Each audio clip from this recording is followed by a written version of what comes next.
জানাবো জেরে সারেব নির্বাচনের পথে।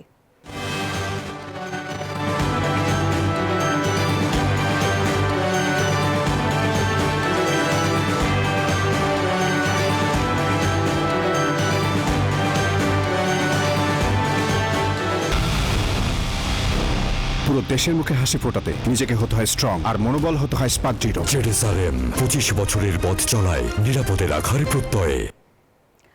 আপিল করে মনোনয়ন ফিরে পেলেন জামায়াতের প্রার্থী হামিদুর রহমান আজাদ ও স্বতন্ত্র প্রার্থী তাসনিম জারা। আসন্ন ত্রয়োদশ সংসদ নির্বাচনে কক্সবাজার 2 আসনে জামায়াত প্রার্থী হামিদুর রহমান আজাদ লড়বেন দাঁড়িপাল্লা প্রতীকে, আর ঢাকা 9 আসনে স্বতন্ত্র প্রার্থী হিসেবে লড়তে ইসির কাছে ফুটবল প্রতীক চেয়েছেন তাসনিম জারা।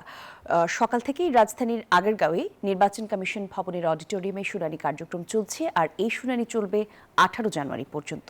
নিষ্পত্তি হবে 645টি আপিল।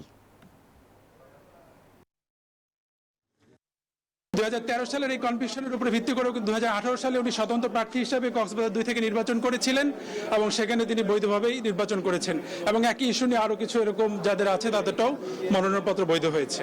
আমার প্রার্থিতা বৈধ ঘোষণা করা হয়েছে।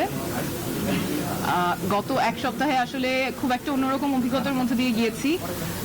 দেশে বিদেশে সবাই অনেক শুভকামনা জানিয়েছেন, অনেক দোয়া করেছেন। যখন রাস্তায় মানুষের সাথে কথা বলছিলাম, অনেকেই হতাশা প্রকাশ করেছেন, কষ্ট পেয়েছেন, বলছেন দোয়া করছেন। তাদের সকলকে ধন্যবাদ।